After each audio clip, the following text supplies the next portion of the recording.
It's slightly earlier in Vlogmas, I feel like, than I normally do Q&As. But this isn't my fault. A little issue. I guess if we have to blame someone, it's definitely my fault, but it was a human error. I made a mistake. I have a mic on top of this camera, so the audio is slightly better for you. And let's just say, upon uploading all of the footage for yesterday's vlog, it sounded like this. So we're doing a Q&A. I asked you on Instagram for questions and you delivered. All right. Honestly, I'm in the mood to just chat anyways. Do we start off light? Yeah, I think we should like ease into it. Okay. If you had a pet parrot, what would you teach it to say? Nike rocks. Just do it! I would want my parrot to say something like useful Like, and fuck scary. off. Oh, I would teach it to say, bring Sam toilet paper. And then he would fly down. Are you gonna teach it to actually bring you toilet paper? No, I'm gonna teach him to tell the other people in the house that this bitch needs toilet paper. But you live alone. If I had a parrot, I wouldn't be living alone. Okay. Oh, what's your most embarrassing story? I know mine. Do you remember Dad's birthday? Not this past year, but the year before. I went to Wisconsin. Yeah. And we went to Hibachi. Yeah. And we went to TJ Maxx after. Yeah. You don't remember? No. We had shopped around TJ Maxx. I had an entire cart full of stuff. We got all the way up to the front and I just took one step and I knew that Shit was about to happen. and Like actual shit. Yeah, I said, Mom, take my cart. And I bolted to the back corner of TJ Maxx to go to the bathroom. I was wearing white shorts. As I'm pulling my pants down and doing the squatting motion to sit on the toilet, explosive diarrhea just started projectile I coming kind of out of remember my because butt. I think you kept texting me then, and Yes, then I I needed kept help. You needed help, and I wasn't there for you because I thought you left me with your cart so that I'd pay for all your stuff. It wouldn't have been embarrassing if that's all that it was. Like if I just had gone in the toilet. Okay, I do that every that's day. no big- No, but it didn't go in the toilet. It went all over the ground. It was like seeping through to the other stall. I sat in it because it got all over the toilet seat, so it was all over my butt. Over here, toilet paper to wipe it off. Well, I was trying to clean it up, but it was also like still coming out. Mine goes way back to when I was a child, I think. We were visiting my dad's boss and he lived on the lake. We looked at this guy as like loaded, you know. He offered to take us out on his boat and to go like water skiing and stuff like that. Mind you, we don't have swimsuits on. So I jump in the water, get up on the little skis. Nobody ever told me to let go of the rope. Well, they felt it was funny to drag me around the lake going up and down into the water. Finally, I let go. I started crying immediately. Not about the dragging, about the fact that my Pants were gone. but that was pretty embarrassing. What's the biggest lie you've ever told? The biggest lie.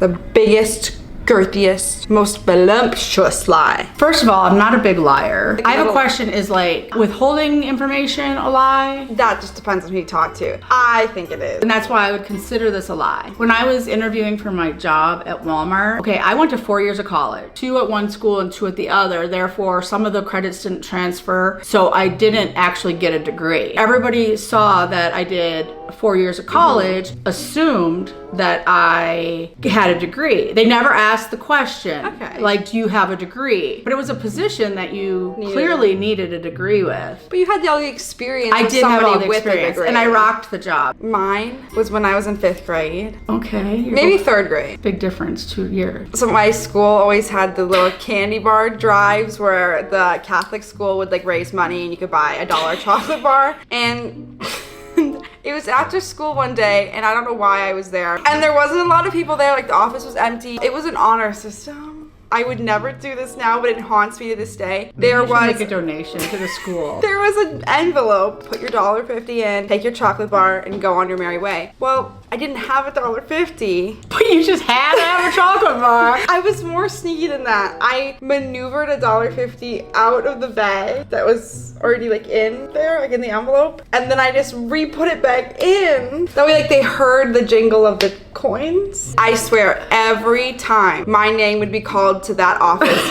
for years. I never told anybody. Like I lied about it. Like I would never say I stole a candy bar.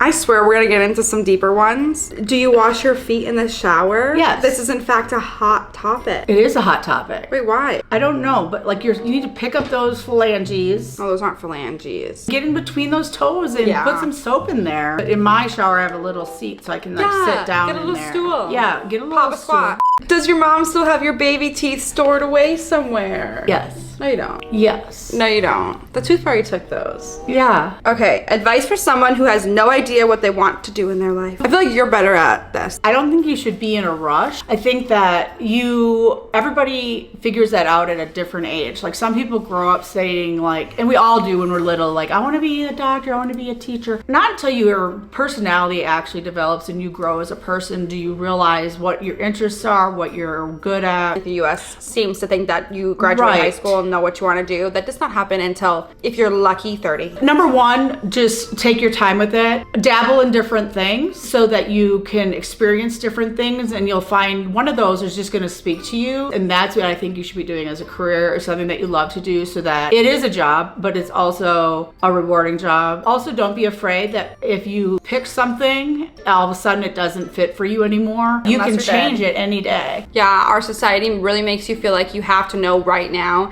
And social media, I think, has played a big part in that, because I'm sure a lot of you guys watch all these people online and they seem to know exactly what they're doing and they love their careers, or they're so much more like ahead of you at whatever age you are. Humans didn't have to live that way until the past 20 years, maybe even less. Watching everyone's lives online is such a new concept. I would reckon that a lot of people didn't feel that way as much 40 years ago.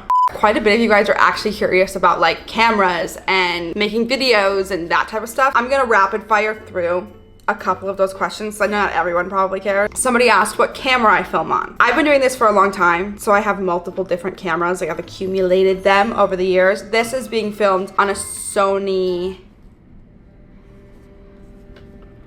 Good answer, honey. It's a Sony ZV-E1 Alpha, if that's a thing. My big Canon, which is a Canon R, and I also vlog with a GoPro Hero 12 Black. I use my iPhone, and I have a G7X. And I have like a camcorder, but I don't really use it very often. It just reminded me of the last time we were in New York and you left your camcorder at the park. Listen to this and see if you thought the same thing I did. Right? Okay. How do you gain confidence when your only support system constantly says negative things? I had an immediate thought. I would say hang around different people. That's not a support system. No, that's not a support system at all. It may be like a parent or something like that where you have to be around them. You don't. But if they're under 18, they do. Well, I guess you do, but they don't have to be your support system. Correct. If you're in that situation, you need to find like a teacher or a role model or something like that that you can define as an actual support system. Just because they're in your life doesn't mean they have to stay in your life. Obviously, I would never want you to not have a relationship with your parents, but if it's unhealthy, then you don't have to have a relationship with them. You need to protect your peace, and there are other people out there that will support you and that will make you feel good and that will make you happy. I think we do too, but there's reasons why like I choose it, that things that happened to me in the past, things that whatever that make me that way, but I make that decision consciously, and so I'm happy with that decision. To not have friends as an adult can get really lonely. I do have like a core few friends, and I used to think that I needed that big group that you see everybody have on social media where they're constantly hanging out with like their 12 girlfriends and going on these trips, and or their that's great. Co-workers or whatever. That's great, but I felt bad about myself because I didn't have that, and I have tried to make friends, and I have made a few, but each one of those people knows that I'm not somebody who can sit and text all day. I very much keep to myself, and I come out when I'm needed. I will make sure I'm there for you as a friend, like when you need me, but I can't handle thinking like, oh, I have to respond. Oh, I have to be talking to you. I have to like constantly ask about your day every single day, and I know that that's not the kind of friend that I can be. So I'm not gonna go searching, trying to make all of these friends who I can't be good friends to. But I'm still such a hermit, and I keep to myself, and I'm so in my own shell, in my own bubble. I have what I can handle right now, and I have come to terms with that, and I've come to peace with that. I'm not gonna have a big friend group, and that's okay. And I know that each person that I do have in my circle loves me, supports me, like would have my back through anything, and that's all that matters. Interested in getting an Oura ring? What are your thoughts on yours? I will keep this short and sweet because I know a lot of people probably aren't interested. I wear an Oura ring. I didn't even know what it was until this trip. Get it. You need this. Well, if you wear an Apple Watch and you like to track your steps, you like to track your sleep, so helpful, and you want to track your periods, so like your basal body temperatures, you want to do natural cycles. Different camera. That one was exhausted. I'm a hairbrusher. She is always brushing her hair. I don't know. It's definitely like trauma from the Karen cut that we told you guys about the other day. So dramatic. Oh, I was talking about the Oura Ring. If you wear an Apple Watch, put this on your Christmas list. It's so much better. It's not clunky. It comes in gold, silver, different styles. Oh my. You nasty. Yeah, Get it. She can't say enough about it. I'm upset. I tell everybody. When is the last time you pissed your pants? Oh, this morning. This morning. I piddle all the time. I don't think I've drenched my pants. I have within the last year. Really? Enough that it, like, if I had a pad on, that it would like go over the pad. What's on your Christmas list this year? I actually made a Christmas list for the first time ever. You had books on there. You had Free People bag, the big quilted one. I have it in pink right here. I want other colors. I put some Majuri jewelry. I put some bed sheets. I put laundry detergent. It was a random list. There was all kinds of stuff on I put there. a lot. That way they could just pick some stuff. She'll get what she gets. And I won't throw fits. But I never put together a Christmas list. I'm the person who I see something and I want it and I buy it for myself. That's the problem. Yeah, but I haven't been doing that as much. I put a belt bag, books, headband, socks, Pandora, charms, Majuri, jewelry, a mini karaoke machine, migraine relief cap. Have you seen those? What's your and Mama Kelly's go-to karaoke song? Lying in my bed, hear the clock tick and think of you. Caught up in circles, confusion is nothing new. Time After Time by Cyndi Lauper. You wanna get up, but he's holding you down 'cause you can't live without one more time. Ew. Thanks for watching. We're you. sorry about the audio. I hope we made up for it here. Yeah, we will try not to let that happen again. Yeah, I'm gonna be more Diligent. and pay more attention. Yes. Yes. But we love you so much. Very much. We're gonna go have the most jam-packed fun day in the city, and we will see you tomorrow.